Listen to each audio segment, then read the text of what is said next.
Hi friends, welcome to the Shiits and Gigs podcast where we keep the vibe high, the humor gets raunchy, and things get spicy when we talk about food. I'm your host, Meg Davis. Welcome. Thank you so much for being here. I hope you're here because you like to get weird, you like to learn about some cool shit, and you're committed to living your best life. YOLO! I am here to lean into my natural curiosity around why the frick we're here and what makes us special. I am honored to witness so much talent and experience with each guest that I have on my channel. Each guest is invited on because of a simple conversation, a simple connection. I just find it so intriguing that we all live the same 24 hours and yet everyone's human experience is completely different. So if you're into thinking bigger and leaning into people's natural passions and gifts, you're in the right place. Yay! So glad you're here. Thanks for tuning in. Hi, friends. Cheers to you for plugging into this episode. I'm here to spill the tea on what Dr. K has to offer. I first just want to acknowledge that you are tuning to this episode. If you pressed play on this episode, it tells me that you are committed to living a pain-free life. As you should. Life is too short to be in pain 24/7. So definitely stay tuned if you are a person that is looking for ways to either prevent pain or maybe find ways and new alternatives to treating any pain that you're experiencing. Dr. K really brought the heat when it comes to dropping knowledge on pain management, especially when it comes to his chiropractic specialty. He is just so talented in his field. I love his different approaches that do not focus on medicinal band-aids, essentially. He does everything and goes the extra mile for personalizing each client appointment and utilizing the several tools that he has prior to any of those other interventions. So if you are someone that, again, is looking for pain management or pain prevention, Dr. K drops crazy knowledge when it comes to things like increasing what he calls the top two things in your life for pain management, which is stability and mobility. He breaks down how different jobs and lifestyles can affect these two things. And we just dive deep. And if you don't already know, at the end of every guest episode, at least for the most recent ones, I started asking some perspectives questions just to dive a little deeper with each guest and gain different life perspective. And this episode's perspectives questions got real juicy as far as life nuggets that can truly be transformative for both your mental and physical health. So if you are just down to level up your health this year in 2025, definitely listen all the way to the end. I promise that you'll leave this episode with some great tips. Thanks for tuning in. Toodles. Hi friends, thank you so much for tuning in today. I am joined with my almost lifetime friend. Yeah, for real. It's been a while. It's been a long time. Ahnise Kassab. He is Dr. K, local holistic chiropractor that is located at the Triforce Gym in Pawtucket. If you have any aches, pains, anything that your body is signaling that you need just like a realignment of some kind, this is your guy. He is, he specializes in strength and rehab. He is very active and healthy himself. I mean, look at him, great shape. You should be so proud. He's a black belt in Brazilian Jiu-Jitsu. Congrats on that. That was pretty recent, right? Yeah, relatively. It was in December, so. Yeah, so cool. Yeah, thank Huge you. accomplishment. Appreciate it. But yeah, we grew up together, and it's just been so cool to see you just like blossom into leaning into your passion work with this chiropractic practice that you have going on. And I personally have started visiting you when I was pregnant. You just like saved my back for the last couple years. I had already had like kind of like a pre-existing back problem, but definitely when that like weight started to shift with the pregnancy, it was rough. And I got to test out for the first time your pregnancy pillow thing. Yeah, so that was pretty cool. That was fun. That's right, you were the first. Yeah, That's the first funny. one. Yeah. It fit great. It released a lot of pressure, and you were able to fix me up, so that was perfect. Awesome. And I think what really has drawn me to your practice as well is I feel like you're a firm believer, like myself, that if you just pay attention to your body, you know that when something needs to change, when something needs to be fixed, but you're not just like the quick fix back crack guy. Right. You're there to guide your clients to that long-term pain-free lifestyle, hopefully. 100%. And that comes with like each individualized visit, but also with guiding your clients at home on things that they can do as well, which I think sets you apart from the rest. Because I feel like for years my view of chiropractic offices have been you go in like if you feel really bent out of shape, You go in maybe a couple weeks, and I feel like a lot of chiropractors, they're either like you're there every week for the rest of your life, Right. or you're there for that like 2-3 cracks, and then they're like, okay, just like let me know when it hurts again. Yeah. So I think you've really taken a unique approach to what you're doing. So I'm excited to just lean into that and hear how you got here. Yeah. This is like a big thing for you.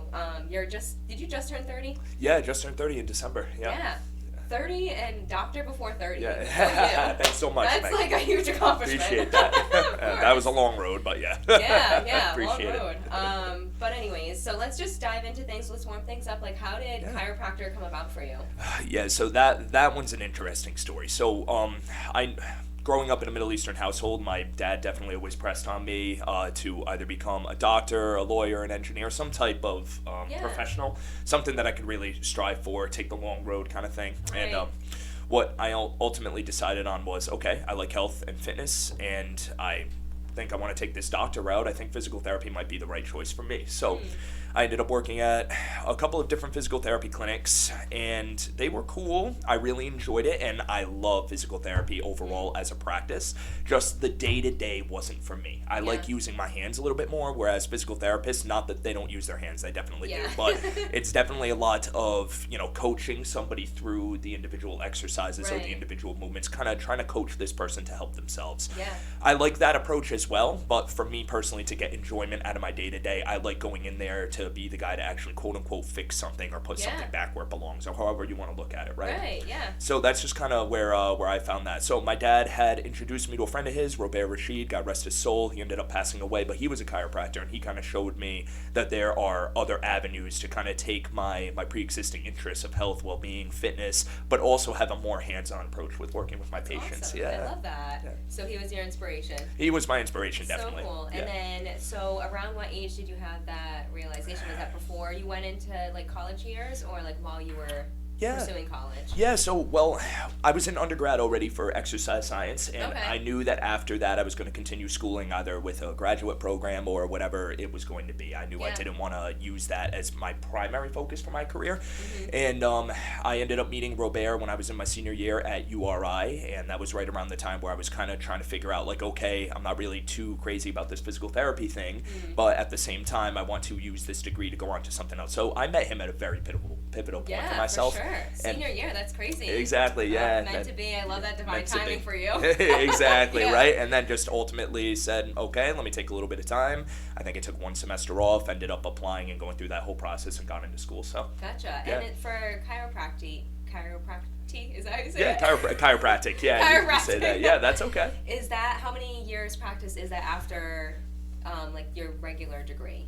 So after I got my regular degree, that was my undergraduate degree in exercise science or kinesiology at URI, and then ultimately I had another 4 years to go in chiropractic school. I chose the University of Bridgeport. That's where I ended up going, mainly for location purposes, but also because they were very evidence-based. Like, a lot of chiropractors, I feel like, get like a weird kind of education, like, oh, if you adjust this person, you'll cure sickness and all this stuff. We didn't learn any of that. We didn't learn any of the mumbo-jumbo like that. Everything was very science-based, which was cool at that school. So. That honestly comes across at your appointments, I feel. I've always been very impressed with the way that you present yourself, like how you're explaining what's going to happen, all the different steps, and then just like the general benefits too, which is so cool. And I'm definitely excited to lean into tools, but I definitely want to just grab some more background. Of course.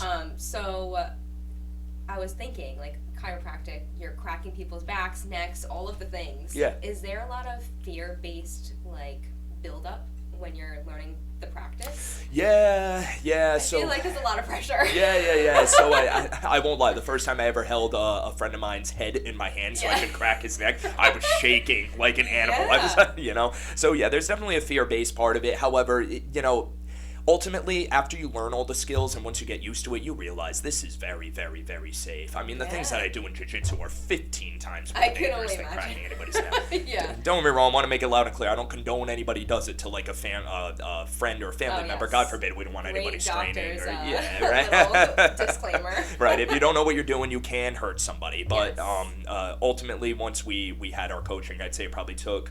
I mean, we were learning how to do it for about 3 years before we ultimately felt very comfortable working with patients, but I'd say probably after about a year is when we started seeing results right in front of our eyes. Like, hey, dude, my neck is a little stiff. Can you crack it? Boom, done. Okay, so you practiced on each other. Practiced on each other when we were in chiropractic school. So I think we probably had around 35 students in my class. Wow, I feel like that's a lot. Yeah, it was a good amount. I know there's a lot, or there's a good handful, at least in Rhode Island, of chiropractors out there, but I feel like they're not overly common. Oh, right. So I feel like that's a pretty decent number. Yeah.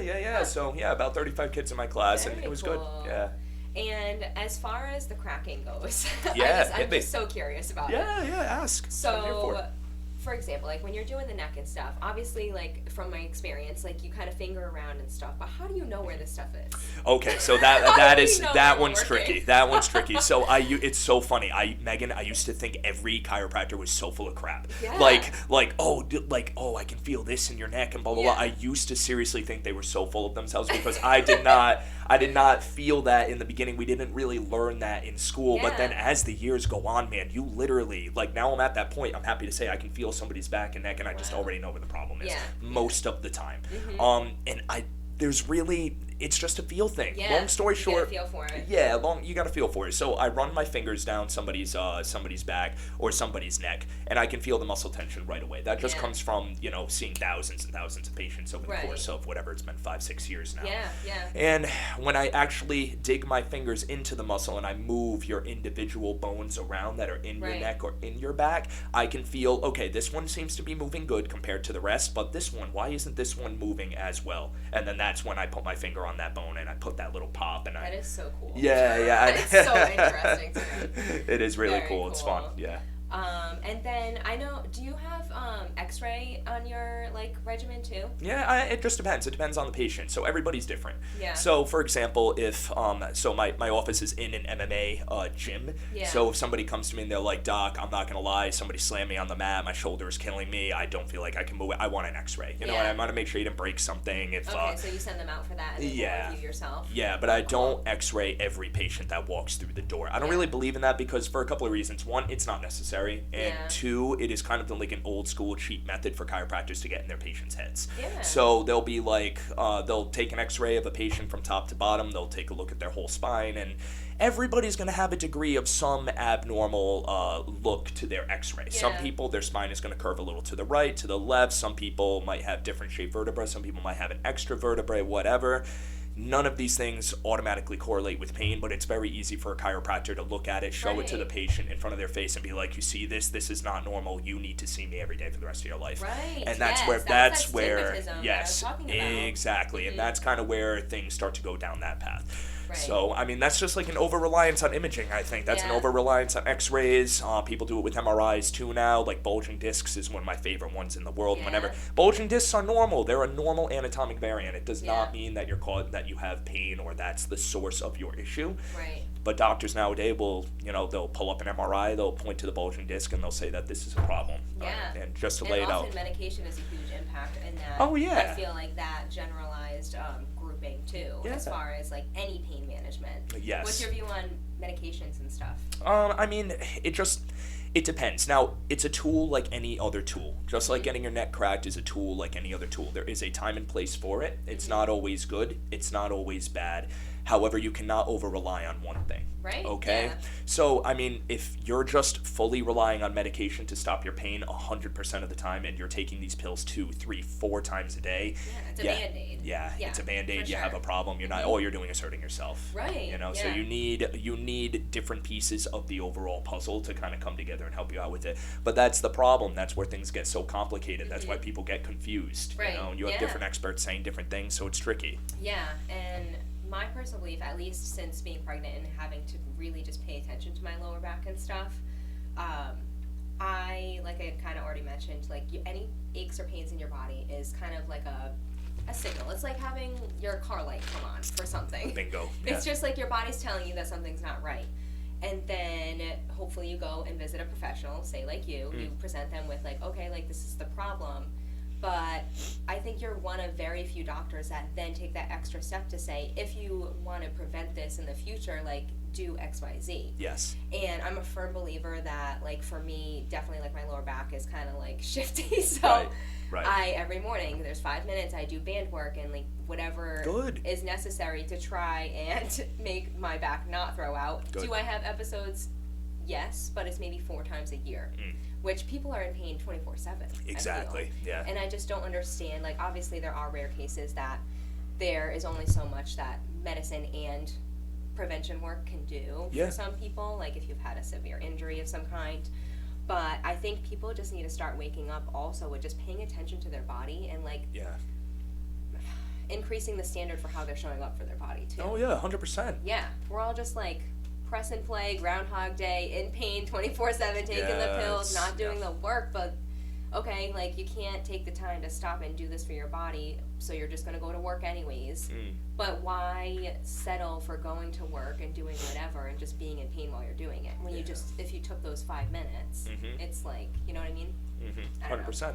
Yeah. Yeah, no, I mean, I couldn't agree more. I think the biggest thing, you have to move. You know, you have to move, you have to use your body. You know, there's the old saying that motion is lotion or whatever. Oh my God, I love that. It works. You know what I mean? It works. You got to use your body, you got to move it, and you have to do other things outside of your every daily routine. So this is what I say to all my patients, that everything works.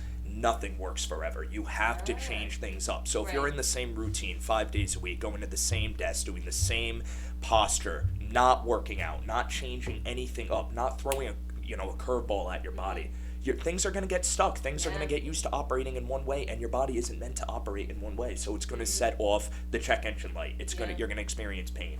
You're going to experience stiffness, whatever it might be. And then, I mean, start off with a little bit of movement, and if things are not helping you, then you should definitely go and see somebody. Yeah, I totally believe in that. It's funny that you say change it up, because when I just started my new job, I went from kind of just free-floating, walking around all day, to now sitting at a desk the majority of my day, which is not great for my back. Right. I have my acupressure pillow, though, at this desk. I have no shame awesome. in that. It's so good. Yeah. But I ended up, the last 15 minutes of my break, I literally am a crazy person. I just walk laps around the building, because I'm like, my body needs to move more. Yes. It's just like one of those things. But I have been getting an itch. I feel like my morning routine is so solidified that I need to switch it up a little, because I think it's not benefiting me in the best way. So yeah, thanks for that reminder. Of course. I feel like I've been doing my best to move as much as I can, but I do need to switch things up a little bit just to make it interesting, I guess. It eliminates boredom. Boredom. Right. All right, I guess we can dive into breaking down all your holistic tools. Yeah, let's do it. You've got a lot going on. Yeah, this he is has the fun many part. options as far as relieving any distress that your body may be feeling.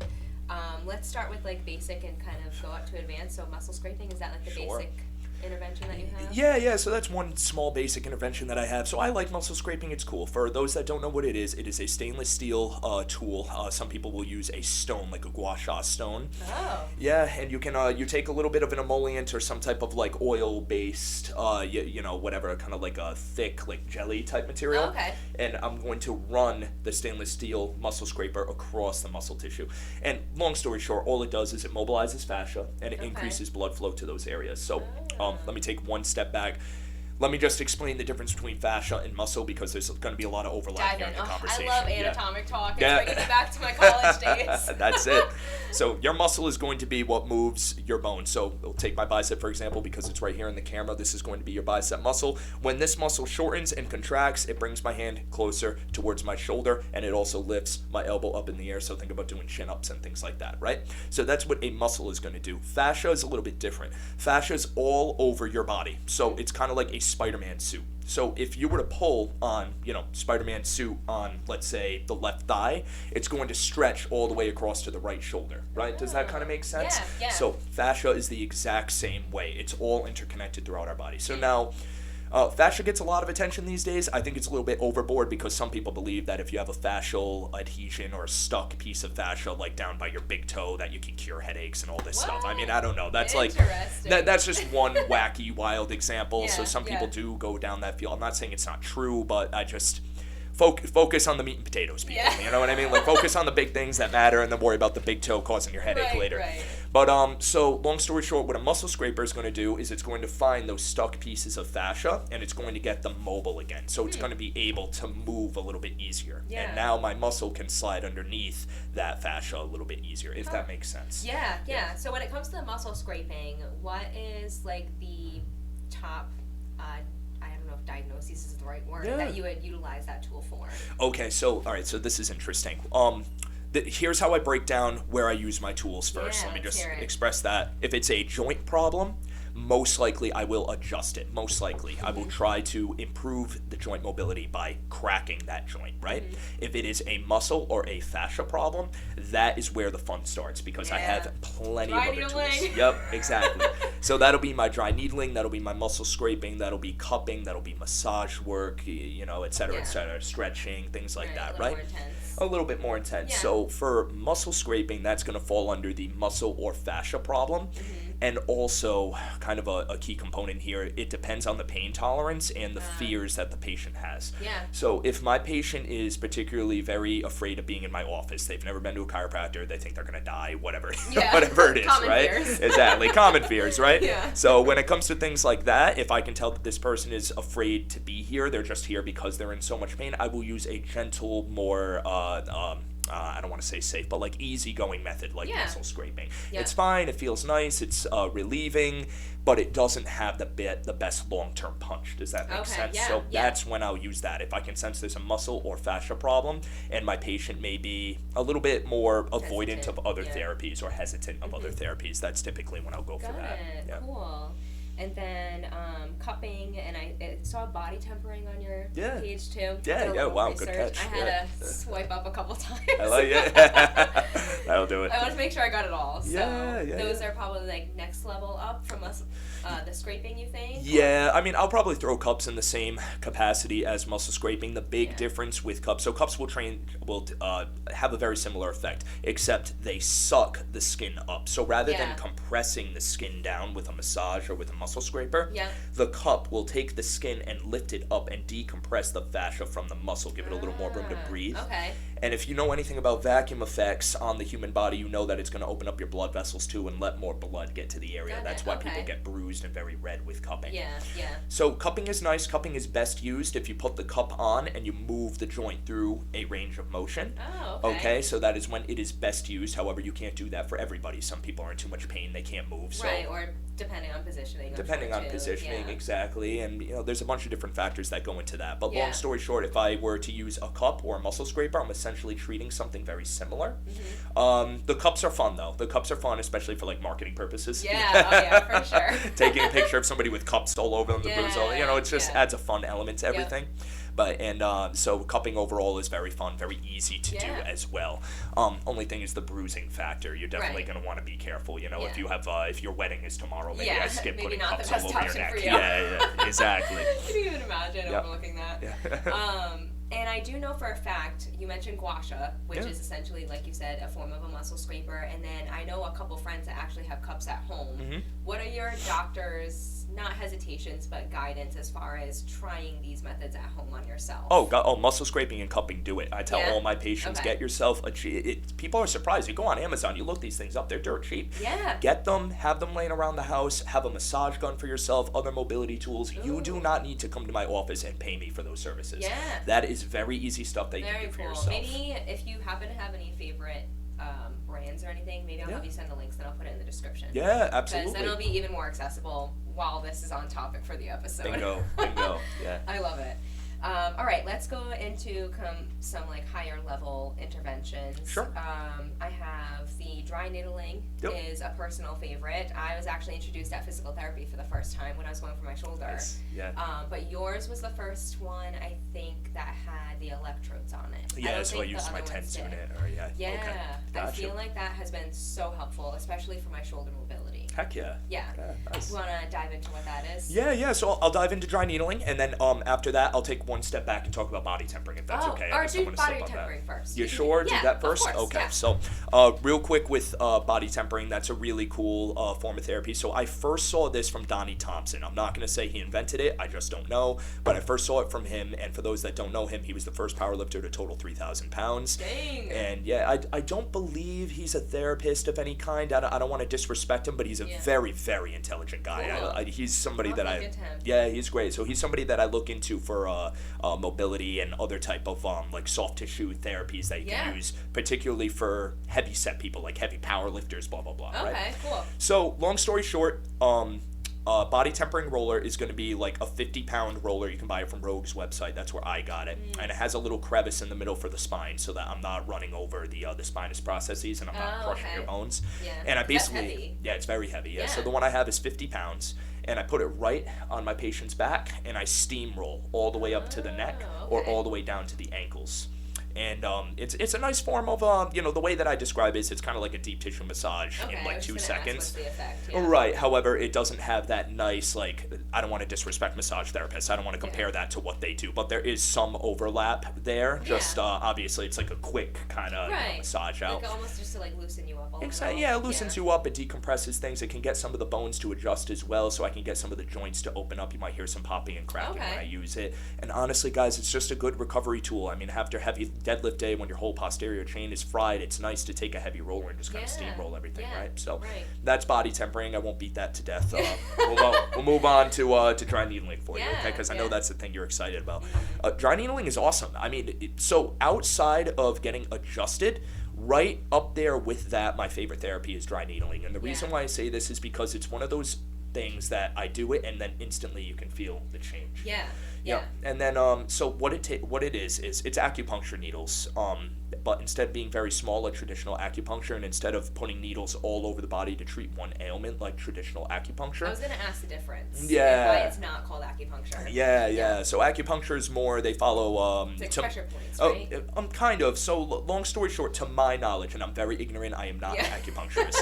But to my knowledge, what they do is they follow meridian channels, okay? And once again, I could be wrong here, but they follow. Giving your best college try at this. Exactly. Giving my best college try at this, right? With showing respect to acupuncturists, because there's some wonderful acupuncturists out there. Yeah, for sure there are. And with acupuncture, what they do is they take these tiny needles and they go all up and along the body in what they call a meridian channel, and they believe that your ki is supposed to flow in this way. This all comes from ancient Chinese medicine, and that they correct that flow, and in some type of blockage or issue with that flow is what's causing your ailments, right? So they use little needles to do that.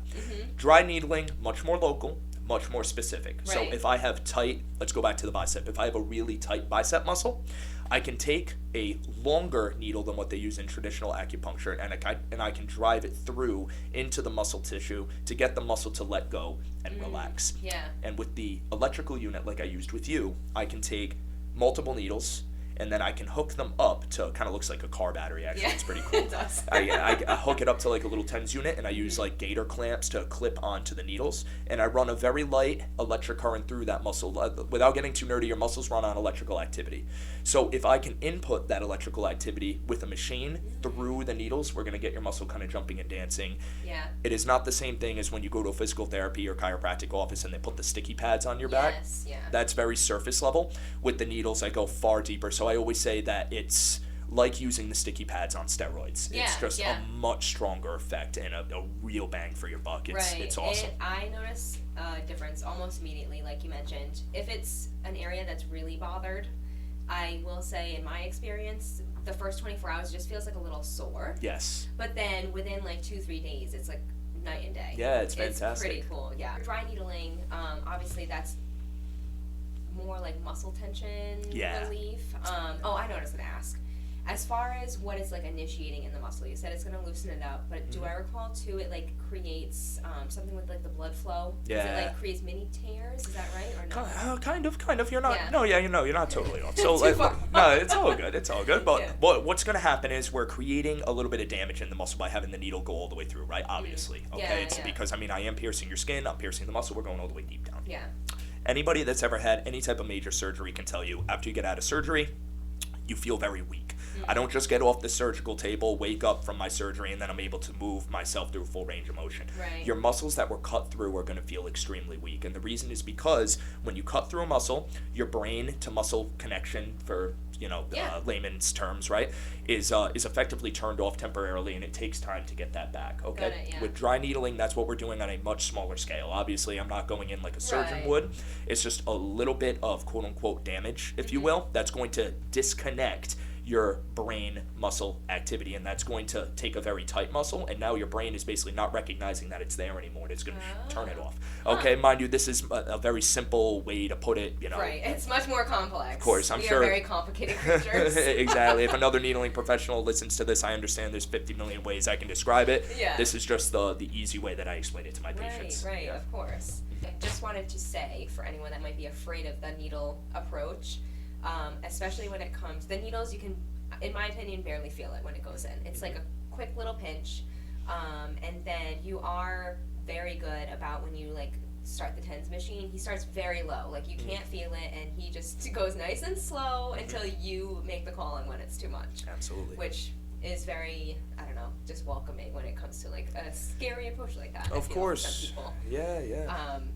But awesome, I love it. And then I have Shockwave and Class 4 Laser. Yeah. So These those are two, new-ish, those right? two things are awesome, man. Yeah. They're new-ish. So I mean they've definitely been on the market for a little while. It's just it's not cheap. Yeah. Hence why. He's only 30. Yeah, exactly. Only 30. So because of that, they've been on the market for quite a while. But because of the fact that these machines are very expensive, it just takes a little bit of time before doctors can finally afford to get one in their office. You know, and needless to say, thank you. I appreciate it. You know, been very blessed these last couple of years with work. But as far as Shockwave and Class 4 Laser, I'll start with Class 4 Laser. Long story short, my Class 4 Laser machine, it's a 25-watt laser. And it's a handle. I have to put glasses on to protect my eyes. Same thing for the patient. It's a small handle that I have that fires a red beam. I always joke around and say it's my Darth Vader machine. Yes. Right? Oh, I think this is what you did with my shoulder last time. Most likely, Yeah. So it's nice because what that beam does is it's kind of like it stimulates your cells to start releasing proteins and cytokines, and it plays a trick on your cells, making it believe that they're experiencing damage. So it releases all these healing properties. Okay. In reality, I'm not hurting you, but I got your cells to release all that healing stuff, and now it's going to heal whatever injury you're dealing with. Yeah. Okay? Once again, that's layman's terms. Yep. The way that I like to compare it is kind of like when you're out in the sun and you're getting a tan. Yeah. The sun is sending those whatever. I'm not a scientist here. We're but dumbing it down here. Yeah, so I'm trying to dumb everyone it can down. understand. Exactly. Sending those photons or lights or whatever you want to say at a certain frequency and wavelength to the cells where they recognize it and they release melanin, right? And that's what's going to give you your tan. Got it. With the laser, it's different. It's much more, it's much closer, and the frequency and the wavelength are a little bit different, so that I can tell your body to release those healing chemicals and healing proteins. But it's pretty damn hot. I'll burn your skin if I leave it in one spot. You gotta like wave it around. I have to move it around the entire time I'm using that therapy. So interesting. And do I remember you comparing it to like red light therapy in a way? Yeah, very similar. So I always try to dumb things down. So with Class 4 laser, I call it red light therapy on steroids. So red light therapy, it's not hot. They call that cold laser therapy. Okay. I can just leave that in one place. They make red light therapy masks now, which I thought the were super masks are cool. hilarious. I know, right? They're funny. I was actually in the market for one. I haven't committed to one yet, but the way that they're trying to make them look attractive in marketing is so funny. There's no way to get around that without looking creepy, right? Yeah, for sure. But yeah, red light therapy does something similar where it kind of enhances your body's ability to recover. Got it. So for beauty purposes, you want your muscles to be able to recover and stay relaxed so you don't get wrinkles, right? Got it. So same thing with muscles. They make red light therapy saunas now, all that. This one is very good for injuries. It's kind of like that, but much more powerful than my Class 4 laser. That's what I use. Yep. And it's very good for injuries that basically just happened. So we call those acute injuries in my world. So God forbid you sprain your ankle tomorrow. Okay, like your ankle's this big. What I'm going to do is I'm going to use that laser to help process some of that inflammation and get that to recover a bit faster. So you must use that a lot because you're located in the jiu-jitsu gym. That's exactly why I got it. See, it's funny because most of the time when people come to me with an injury that just happened, it's literally because it just happened at practice. Yeah. So, and I don't want to knock the jiu-jitsu world. Injuries don't happen all the time. Don't be afraid of jiu-jitsu. Yeah. However, at the end of the day, with any physical sport, it's going to happen every so often. Right. When it does, you want to see somebody who can understand that sport and has a tool ready for it. So. Yeah, I think it's so cool that you've been able to partner with that gym in that way. Oh, yeah, thank you. You're a black belt in jiu-jitsu. It's a divine partnership. I love it. Yeah, thanks. I mean, it's a divine partnership in terms of, jiu-jitsu and chiropractic being married to each other, right? In that sense, because, one hand feeds the other, right? Right. But the big thing with Triforce MMAs, I owe them everything. I owe them my life. I mean, they were with me when my sisters passed away. They were with me through starting my business. My coach, Peter Jeffrey, is probably one of the best coaches in the world. I think he's the best jiu-jitsu coach in the world.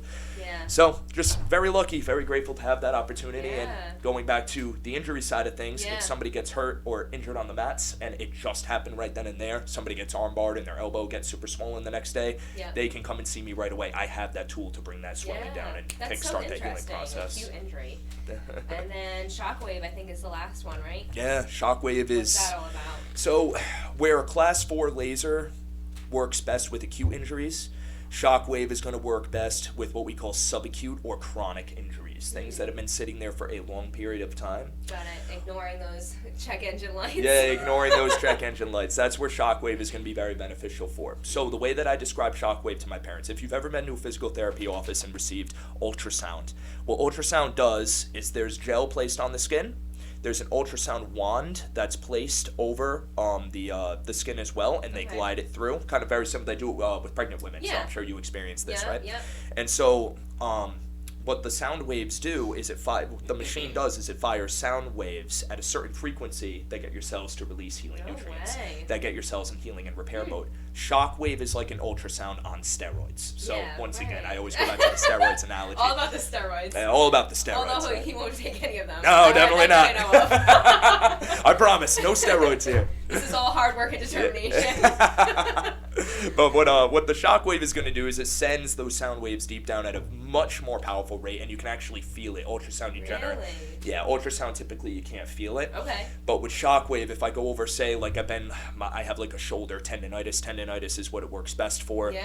I can put a little bit of gel over, say it's biceps tendonitis, which is going to run up here. Yeah. I can run some gel over the area, turn on the shockwave machine, and let me tell you right now, if we hit a spot where the site of the injury is, you are really going to feel it. At first, you don't feel much, you just feel a little tingling. Then it's almost like you took the area of pain and you highlighted it.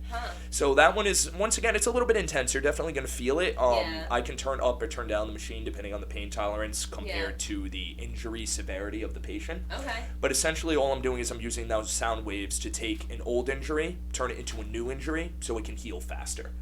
Instead of letting it just sit there and rust. I'm taking it. That's so interesting. Exactly. Yeah, very cool. Yeah. And that intrigues me because I was big on, I was just like nesting with knowledge during pregnancy. Yeah. And one of the things I had looked into is like playing sounds into my belly. Yeah. So like all the different frequencies and hertz and stuff. Yeah. And have you done any like research or anything in regards to that type of thing? No, nothing specifically. All I know is that different frequencies, different hertz, different, however you want to word it, they're going to have different effects on the body. Yeah, that's so cool. Some frequencies you can hear, some you can't hear, some you can feel, some you can't feel. You know what I mean? Yeah. So shockwave kind of fits that point where it's a certain frequency and a certain, whatever. The sound wave is specific enough to create some inflammation in that area and, start a healing process. That is so cool. What is some of the most common ailments that you see come your way for your practice? Yeah, so for me, obviously neck and back pain are going to be the two most common. However, being in an MMA gym, I have a lot of impact injuries. A lot. So, oh my God, busted jaws, busted ribs. I mean, armbar injuries, knee injuries from things like heel hooks and knee bars, stuff like that. Yeah, but for the most part, if I'm treating somebody from outside of the gym, it's, hey man, my neck and my back have been hurting me for years and I'm just finally sick of it. I saw one of your advertisements or whatever and I wanted to come in and get it fixed up. Yeah, so. I feel like you're definitely on point with that because most things that I hear, just in general with friends and stuff, is neck and back injuries. And I know there's been a lot of research, like looking down at our screens and our phones and stuff, this big neck strain. And then I think, or do you have an opinion too, on like as far as back problems go, is it because of that like just continuous sitting? Yeah, well, it's what do you think is like a big cause of the generalized like neck and back issues that everyone's experiencing? Yeah, so I mean, to narrow it down to something as simple as sitting or something as simple as this or that, I mean, it's too complicated, Megan. Yeah. That's the way that I say it. It's too complicated and too individualized. So for example, a construction worker who's, shoveling all day long, they're not sitting in one spot all day long, but they have back pain. It's because they're putting a lot of strain on their back. Somebody who is sitting down for a long period of time, they're sitting with their lower back in a rounded position and they're not moving. They're not moving at all. So because they're not moving, moving now, your spine is stagnant, now it's starting to experience pain. Yeah. So everybody is going to experience pain for one reason or another. Some people it's weakness, some people it's tightness, some people just need to get up and take a walk or lose a little bit of weight. Sometimes it really is that simple. Right. However, if I were to take it all and kind of pack it up into one thing, you need to work on your mobility and your stability. Okay. Those are the two most important things. Yeah. So if you are somebody who sits at a desk all day, you probably don't have the best mobility in the world. Right. Okay? If you're somebody who's extremely tight and like a bigger set person, you probably have great stability but no mobility. Okay. Contrast that with somebody who's a little smaller, a little bit thinner. Maybe they have great mobility, but they're not going to the gym or they're not doing anything physically demanding. They have no stability, if that makes sense. Oh, interesting. Yeah. Okay. And I know on your personal page, which actually, why don't you shout out your handles? Yeah. Do you know them both? Yeah, absolutely. So my business, my main business one is dr.k_chiropractor. So that's Dr. K Chiropractor, and then my other is Dr. Ahnise Kassab, and that one's one that I'm kind of setting up to do like online mobility coaching. Yeah, strength well, that's what I training, things noticed. like that, Obviously, your business page, you're highlighting a lot of the tools and resources that you're utilizing, but on your personal page, you have a lot of great mobility work that you can just like do right at home, which is so great, just for like, again, that long-term pain-free lifestyle, hopefully. Exactly. If you had to pick like a handful of moves that could be helpful for people to like maybe implement daily, what do you think a couple of those would be? Okay, so the most important one that everybody should be doing is the cat camel mobility exercise. So that's the one where you're on your hands and your knees and you without getting into too much detail, where I arch my entire spine, tuck my head, tuck my tailbone, and then I extend my entire spine. And like open up. I arch. So it's kind of like a forward and back exactly arch. Exactly. Okay. And when you do, the reason why I say that is because people don't move their spines enough. People move their elbows all day long, they move their shoulder all day long. Your spine never gets any love. The only time we move our spine is when we turn our head to back out of the driveway. Or That's try and crack it like we're not supposed to. Exactly, right? So with things like that, it's how do I say this? The cat camel is going to kind of, once again, going back to the motion is lotion, it's going to put some movement into those joints. Right. And also it's going to help you work through a lot of those restrictions. So, I mean, if you can move your spine in that fashion, that would help you out the most. That's the thing I recommend across the board to everybody, regardless of who you are. Anything else that would be helpful, you think? Another thing that would be helpful, any type of core stability work is going to make a huge difference. Or and when I say core, let me take a step back. I don't want to say core because that's going to make everybody think abs. I want do your crunches, which is not what you're exactly. I want stability work for the spine. So anything that's going to teach you to hold your spine locked in place and not move it for a period of time. So on one hand, with mobility training, with the cat camel exercise, we're moving the spine. On the other hand, with a different exercise, say I perform like a chin tuck or like a plank or a side plank, that's teaching my spine to not move and to avoid shaking and to become more stable. So on one hand, the cat camel. On another hand, let's say a plank or any plank variation. And a chin tuck or any chin tuck variation. Those things are going to help take care of your spine. Never thought to do that. Yeah. Well, a lot of people don't, but that's the reverse of this all day long at the desk. Yes, exactly. Actually, while we're on the topic, let's get your feedback on my morning routine. Yeah, sure. Yeah. So I start on my back, and I have my like feet tucked in. I do the hip bridges, but I wear a band for like these first several ones just to help with stability. I would hope for around my the hips, knee, above my thigh. Sure. Cool. Or like mid thigh. Sure. So I'll do the bridge, and then I'll do, is it abductions?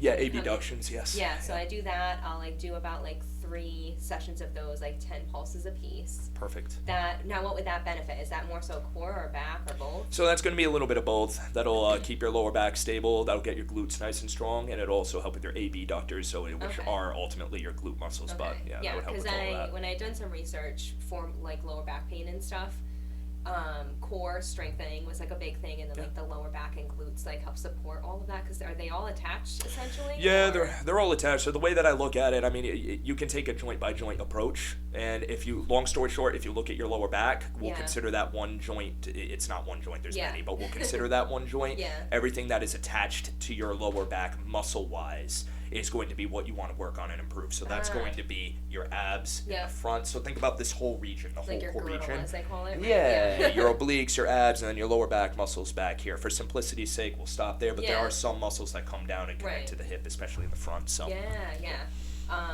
And then from there, I'm still on my back, and I do like almost like a bicycle, but like I push my heels out. Oh, good, perfect. With my chin tucked, because that was like, I'm a huge form freak when it comes to certain things. So like when you tuck your chin, it kind of pushes that lower back into the ground. Yeah. And like, so I do that, and then I go around, and it's not cat-cow, but maybe I'll add that in the mix now, because I'm already on all fours, and I do the bird dogs. Yeah, that's phenomenal exercise. I've noticed such a difference with that when it comes to feeling stable and like supported.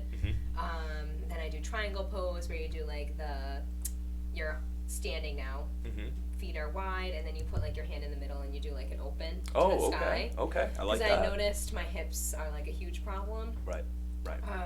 And then I do a 30-second squat hold every morning. Very proud of that. Heck yeah, that's awesome.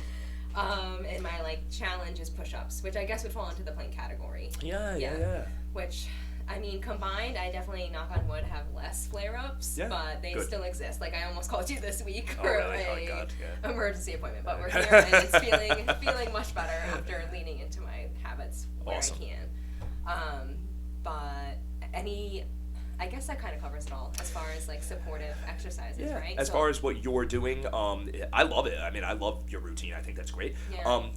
At the Cat Camel, definitely. I think that's one across the board everybody should be doing. And if you feel like your hips are an issue, try performing what they call a controlled articular rotation for the hips. So you could probably look up an exercise called the fire hydrant exercise. Oh, yeah. Yeah, so you know what I'm talking about. You're going to be on your hand, for the listeners, you're going to be on your hands and knees. You're going to lift your knee up, very similar to like a dog going to the bathroom. That's why they call it the fire hydrant, right? And you're going to perform circular motions with your thigh. So that's going to help kind of grease the groove, so to speak. That's just what I say. It's motion is lotion. Motion is lotion, that's right? That's going to be a new catchphrase for That's me. it, baby. I like it. And so that's basically going to allow the hip to move within its socket and experience that full range of motion. So try out in those two. I think that'll be a good help. Thanks, dude. Of course. And I just wanted to touch upon Jiu-Jitsu for a hot second. Yeah, please. It's my favorite thing in the world. Obviously, if anyone has any questions for Dr. K, you can put it in the comments. I'm sure he'll be happy to correspond. Of course. Yeah, of course. But with Jiu-Jitsu, that's obviously been a huge, piece of the pie for you as far as incorporating athletic focus in your practice, but also just personality-wise, too. I feel like you're just very naturally determined. And you're different. You're bred different, and Thanks. I think Jiu-Jitsu, especially after seeing Josh get involved with it too, I just feel like the men that plug into that are different because they're just, it's almost like not a sisterhood for boys, but I don't know what you mean. Brotherhood, I guess would be the word. Of course, no, you're good, but I get what you're saying. Yeah. So I mean, if I were to elaborate on that, it's Jiu-Jitsu it's my life. I mean, if I say all the time that if I wasn't into school or as good at school as I was, or took the path that I did with school, I definitely would be a full-time coach and a full-time gym owner. And I mean, I don't know what the future holds. Maybe one day I will. But my thing with jiu-jitsu was always, I was never the most competitive type in jiu-jitsu. I competed for a short stint before COVID. Okay. And then COVID kind of derailed that a little bit for me. And then I just never picked it back up because I started my career. So I never really feel like I kind of carried Triforce MMA's flag out there in the competition stage enough. Yeah. So opening my office in the gym, I'm not going to sit here and lie and say it hasn't been good for me financially. It has been because my teammates trust me and they trust me to work with them. Right. However, for me, the deeper meaning of it is that I get to give back to a team and give back to an art that gave me so much. Yeah. My friend Austin put it perfectly in his black belt speech. He said that you should always keep it at the center of your life, and that's exactly what I've learned to do over the years. It's everything to me. That's awesome. And not only is it extremely physical, it's a mental game too. Yeah. What's your take on that as far as like wrapping your head around not necessarily just being good at jiu-jitsu, but I feel like it is like a mental approach as well. Yeah, absolutely. So the way that I see it is, and for those of you that don't know exactly what jiu-jitsu is as a martial art, we're not throwing punches, we're not throwing kicks, elbows or knees, headbutting, nothing like that. Everything is a grappling approach. So it's a matter of me grabbing a hold of my opponent and ultimately trying to get them to submit. So it's the art of submission. So we do that through a variety of joint locks, we do that through a variety of chokeholds, and I guess going back to what you were saying, it's just going back to the brotherhood aspect of it. When you go through the bottom of the barrel phase where you're new to that sport, and everybody in the room, the female, the young kid, the older gentleman who's 65 years old and does this on the side. When you walk into that room on your first day and every single one of those people are beating the living crap out of you, it's very humbling, and it gets you to wake up. So the way that I see it for me, and it's more of like a great equalizer. It's if you feel like you're a little bit more timid, a little bit weaker, you feel like people walk on you a lot, it's going to teach you that you're capable of so much more than you thought you ever were. And if you're a bully and somebody who likes to put people down, somebody who likes to, try to make themselves feel better than they really are, you're going to get humbled. So it kind of brings everybody into the same room. Yeah, I love that so much. And even for my husband, he's just like opened up so much. Not personally, I mean, I've known him for too many years, many years. But just in general, the confidence boost is crazy. The way he opens up to just like, I don't know, being around other people in a different light is just like so crazy. Yeah, well, I feel like it takes down that curtain. Like when you walk up to somebody who's very, very good at what they do, and maybe they're a little bit intimidating, they kind of have this aura around them, right? You know what I'm talking? Kind of like when you meet a celebrity, or we're talking about fighting, so I'll keep it with fighting. If I meet Mike Tyson, there's going to be that aura surrounding him, you know? Yeah. However, once you go through the combat sport, whether it's jiu-jitsu, boxing, wrestling, whatever, you start to realize that at the end of the day, I don't care who you are or what you accomplish, you're only human. Yeah. We're all only human, and that's it. And it kind of gets rid of those shades, so to speak, and it just gives you a lot more confidence, because now you're walking around knowing that everybody is only human. Yeah. Nobody is special. No one's better. Yeah. That's kind of what clicked for me in my head, and that's where the addiction kind of set in, and I was able to take it as far as it's been 12 years now. That's awesome. Wow. And congrats again on the black belt. Hey, thank you. Huge accomplishment. Speaking of perspectives, let's dive into the perspectives questions. We'll wrap this thing up. I always ask these couple questions because I just find it fascinating that we're all given the same 24 hours in every day, but everyone's life path is completely different. Yeah. So I like to just ask a couple questions, like generalized questions, to just dive a little deeper with every guest. Please. Yeah. First one I always like to ask is, what do you believe is one of your natural born passions or gifts? Oh, wow. Natural born passions or gifts. I'm going to go with a gift. And it's the ability to make people feel comfortable. Absolutely. That's a great gift, yes. Thanks. When you walk through the door, I want to say hi to you. I want to make you feel comfortable. I want to make people feel like they're cared for to the best of my ability. And that's something I definitely got from my parents. That's something that I learned from them. Awesome. I can't thank them enough for it. Yeah, and I can attest that you definitely are shining that gift very bright in what you're doing. Thank you. So you're doing an incredible job at your practice, especially with the comfort level stuff. Thank you. You're welcome. And what's something that you've experienced in your lifetime that you feel like has shaped the way that you show up?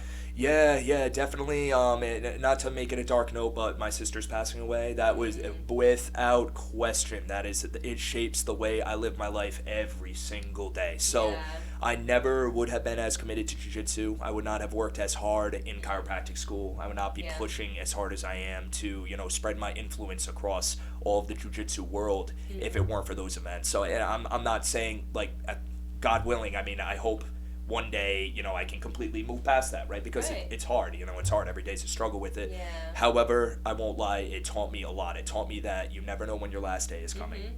It taught me that you can really, really make a lasting impact in such a short period of time, because I was only, I was blessed with my sisters being in my life, but it was ultimately for a short period of time, and they had a massive impact on me. So that's it. That's the big thing, Yeah, that will definitely shape you. And grief is interesting also, and also considering how each person deals with their grief or things that they've navigated through, because it can shape you in the best ways and in the worst ways sometimes. So it's a huge testament that you've been able to turn that into a positive. Yeah, thank you. You're welcome. And then we might have already touched on this because you just had the whole human experience comment. But what do you think is one of the biggest lessons that you've learned from your jiu-jitsu experience? Sure. Okay, so the biggest lesson that I learned from jiu-jitsu, the person you are whenever you step into something on day one, regardless of what it is, a new job, a new major in school, a new relationship, the person that you are on day one is not the person you're going to be on day 501. Yeah. Keep showing up. Keep getting better. And honestly, be thankful for the days that, for me, when I walked on the mats and got my butt kicked, or the days I walked into a test and failed it, because you learn the most from those experiences. Yeah. Guys, stop being afraid of failure. That's how you're going to get better.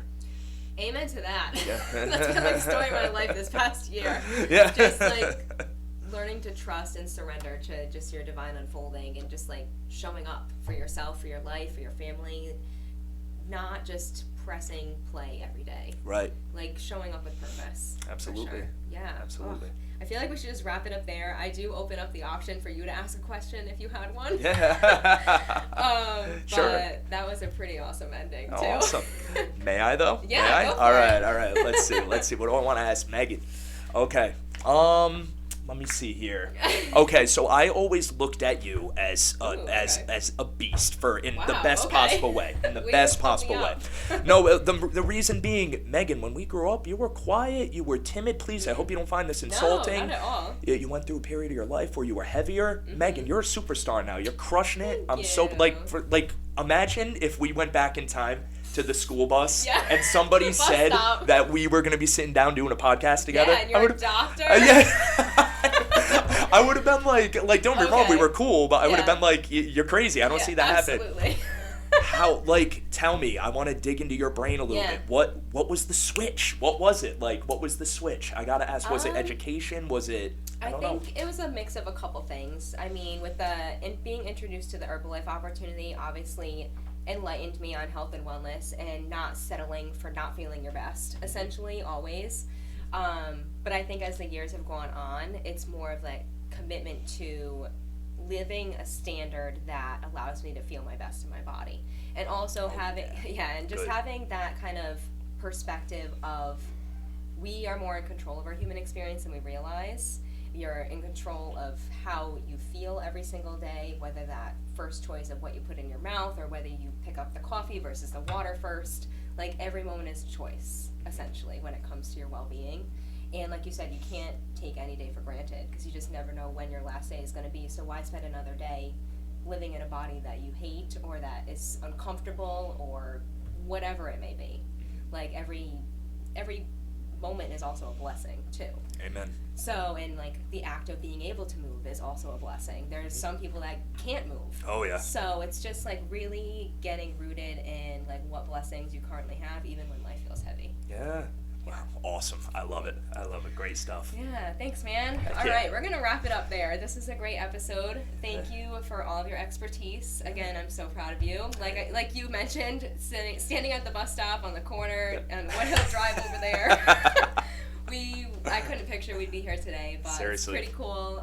Keep doing what you're doing, and definitely make an appointment with Dr. K if you have anything going on. He's an expert at what he's doing. Awesome, Megan. Thank you so much for having me. It's been wonderful seeing you too. Thanks, man.